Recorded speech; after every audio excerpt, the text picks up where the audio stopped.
Episode शुरू होता है और हम देखते हैं कि यहाँ पर शाम का टाइम हो चुका था और अमन यहाँ पर सामान लेकर घर आ रहा था। लेकिन वो तभी यहाँ पर नीचे एक बंदे को खड़ा हुआ देखता है और वो जाते टाइम वहाँ पर उससे टकरा जाता है और कहता है कि मुझे माफ करना। लेकिन वहाँ पर वो आदमी कह रहा होता है कि नहीं, गलती मेरी है, मुझे यहाँ पर ऐसे नहीं खड़े रहना चाहिए था। तो अमन कहता है कि नहीं, मुझे ध्यान देना चाहिए था। जिसके बाद वो वहाँ से चला जाता है और जाते हुए यहाँ से मन में कह रहा होता है, मैं वैसे तो श्योर नहीं हूँ, लेकिन मुझे ऐसा लगता है कि वो माहिरो के। जिसके बाद वो यहाँ पर अपनी बातें याद कर रहा होता है जो कि माहिरो ने उससे कही थी कि उसके पेरेंट्स के बीच में बिल्कुल भी प्यार नहीं था और वो माहिरो को पालना नहीं चाहते थे। जिस वजह से माहिरो यहाँ पर सोचा करती थी आखिर वो पैदा ही क्यों हुई। अगर देखा जाए तो आखिर वो सोचेगी भी क्यों नहीं ऐसा, क्योंकि एक छोटी सी लड़की जिसको कि अपने घर में प्यार न मिलता हो तो आखिरकार वो जाएगी कहाँ। जैसे कि आगे हमने देखा था कि माहिरो ने कहा था कि अमाने की माँ मुझसे इतना प्यार करती है जितना कि उसकी खुद की माँ मुझसे नहीं करती। फिर यहाँ पर जैसे ही अमाने यहाँ से जा रहा होता है तो तभी उसके सामने यहाँ पर माहिरो आ जाती है, जिसे देखकर वो यहाँ पर हैरान हो जाता है और कहता है कि मैंने एक्सपेक्ट नहीं किया था कि तुम यहाँ पर नीचे आओगी।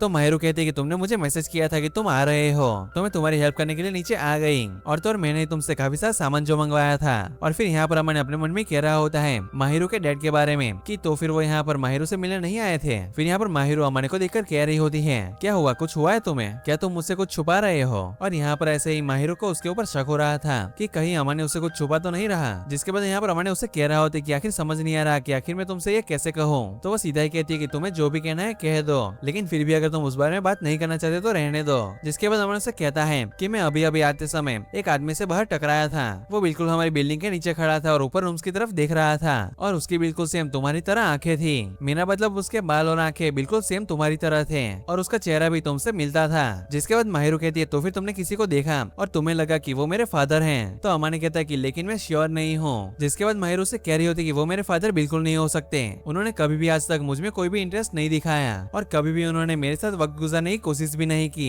उनका दिमाग हमेशा ही काम में रहता था। अभी हम कभी कभार ही बातें करते हैं और साल में कुछ ही बार मुझसे कांटेक्ट करते हैं वो, लेकिन सिर्फ काम के लिए और उनके पास ऐसा कोई भी रीजन नहीं है यहाँ पर आने का। और अगर वो यहाँ पर आएंगे भी तो मुझे पहले ही बता देंगे, ऐसा पहले कभी भी नहीं हुआ। मैं सिर्फ उन लोगों से ब्लड रिलेटेड हूँ, उन्होंने कभी भी मुझे एक पेरेंट्स की तरह नहीं पाला, मेरी असली पेरेंट कोयोकी है। और इतना कहने के बाद हम देख ही सकते हैं कि यहाँ पर माहिरो काफी सैड हो जाती है। आखिर होगी भी क्यों नहीं, क्योंकि उसके खुद के पेरेंट्स ही उसे प्यार नहीं करते। तो आखिर सोचो जरा कि उसके ऊपर क्या बीतती होगी। और यहाँ पर ऐसे माहिरो को सैड देखकर अमन भी उसे गले लगा लेता है, जो देखकर माहिरो कहती है कि आखिर ये किस लिए। तो वो कहता है कि ऐसे अकेला फील करने के लिए। जिसके बाद माहिरो कहती है कि आखिर कौन अकेला फील कर रहा है। तो अमन कहता है कि मैं। जिसके बाद माहिरो कहती है कि मेरे पास एक नया घर है, तुम चिंता मत करो, सब कुछ ठीक है। नेक्स्ट सीन में यहाँ पर अमन कह रहा होता है कि अगर मैं उन्हें दोबारा देखूं तो फिर क्या करूं। जहाँ पर माहिरो कह रही होती है मुझे कोई भी फर्क नहीं पड़ता, तुम जैसा चाहो वही करो। और अमन कह रहा होता है कि तो फिर तुम इसमें इन्वॉल्व नहीं होना चाहती है ना। तो माहिरो कहती है कि हाँ, अगर उन्हें कुछ भी कहना है तो मुझे डायरेक्टली यहाँ पर बात करनी चाहिए थी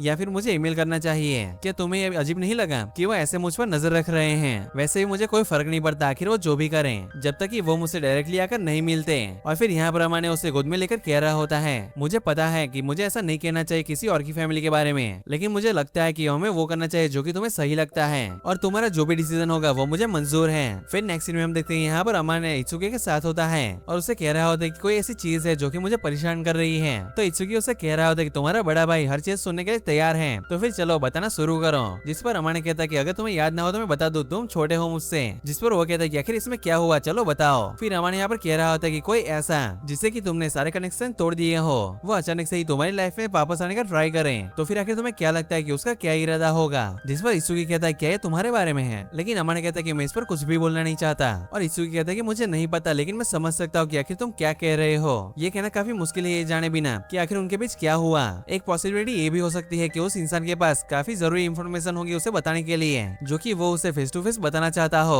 और दूसरी पॉसिबिलिटी ये भी हो सकती है कि ऐसा कुछ उसके साथ हुआ हो जिसकी वजह से वो पूरी तरीके से बदल गया। लेकिन ऐसे तो कुछ भी बताना काफी मुश्किल है क्योंकि मुझे पूरी बात नहीं पता।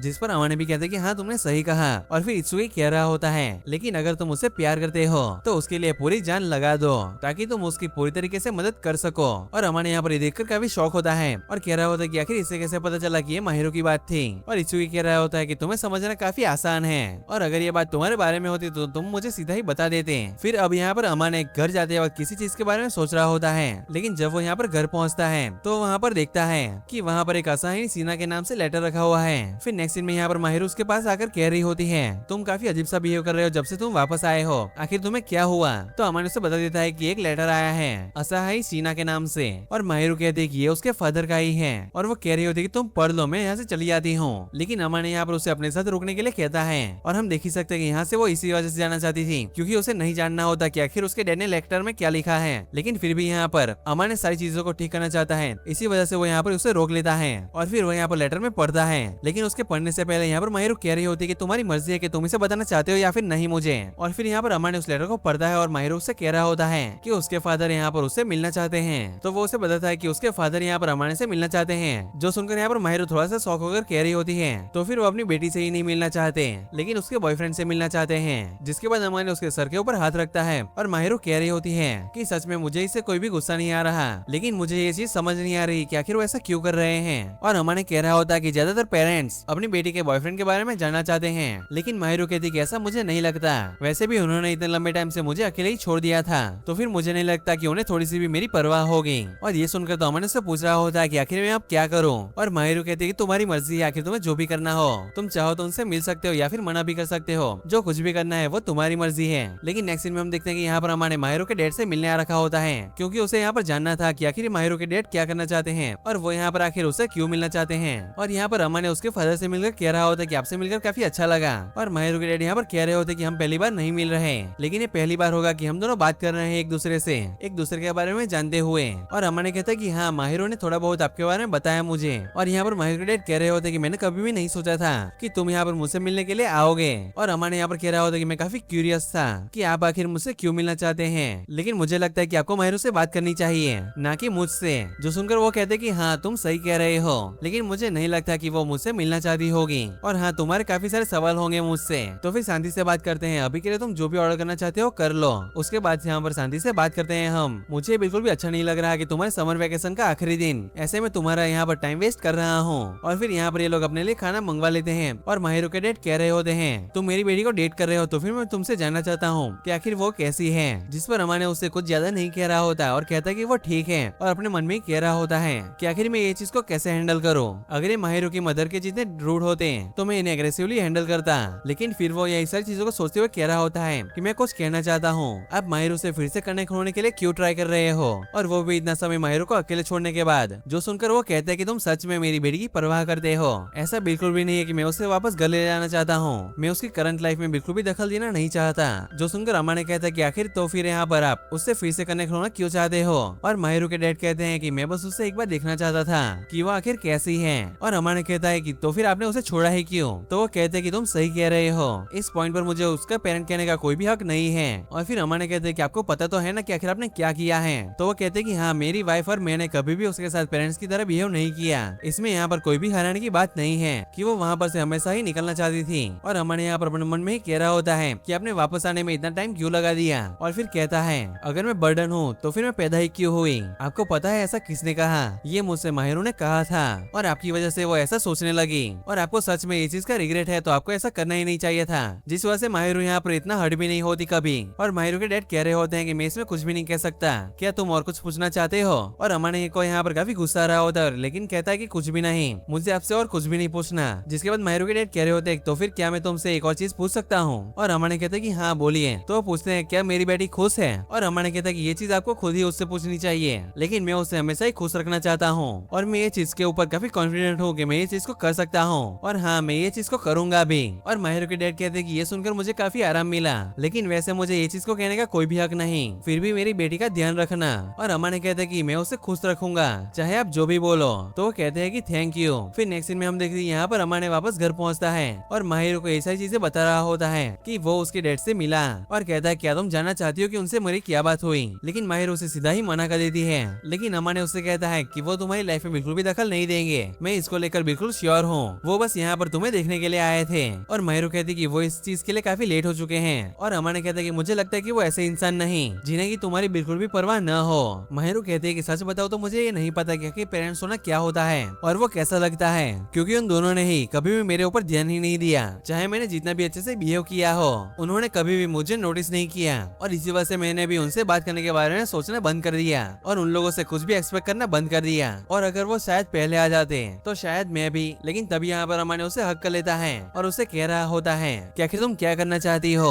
माहिर कहती कि मुझे नहीं पता, लेकिन अब मुझे सब जैसा भी है वैसा ही पसंद है, और अगर वो अब वापस भी आ जाए तो मुझे नहीं लगता कि मैं उन्हें कभी भी एक्सेप्ट कर पाऊंगी। क्या तुम्हें लगता है कि डॉटर के लिए ऐसी चीजें बोलना काफी अजीब है? तो अमाने कहता है कि सबके अपने अपने थॉट्स होते हैं, तो मुझे नहीं लगता कि इसका कोई भी एक आंसर हो सकता है। लेकिन सच बताऊं तो मैं समझ सकता हूँ कि आखिर तुम ऐसा क्यों फील कर रही हो। तो मैं तुम्हें बिल्कुल भी जज नहीं करूंगा। अगर तुम्हें ऐसा लगता है तो ठीक है, तुम जो भी करोगी मैं उसमें तुम्हें सपोर्ट करूंगा, फिर चाहे कुछ भी हो। और माहिरू कहती है क्या तुम हमेशा मेरे साथ रहोगे? तो वो कहता है कि हाँ। और माहिरू बोलती है कि तो फिर मैं आज यहाँ से नहीं जाना चाहती। और अमाने कहते हैं कि मैं हमेशा ही तुम्हारे साथ रहूंगा, तो क्या तुम आज यहाँ पर सोना चाहती हो? जो सुनकर यहाँ पर माहिरू से हक कर लेती है और अमाने यहाँ पर उसे कह रहा होता है कि तुम कभी भी अकेली नहीं होगी। फिर यहाँ पर अगले दिन अमाने की आंख खुलती है और वो यहाँ पर कह रहा होता है तो यहाँ पर माहिरू नहीं सोई, लेकिन वो यहाँ पर जैसे ही रेडी होकर बाहर जाता है तो वो देखता है कि माहिरू यहाँ पर ही होती है और वो उसे देखकर उसे गुड मॉर्निंग विश करता है और वो उसे कहता है कि क्या तुम रात में सही से सो पाई? और माहिरू कहती है कि मैं इतना भी डिप्रेस नहीं हूँ जितना कि तुम सोच रहे हो,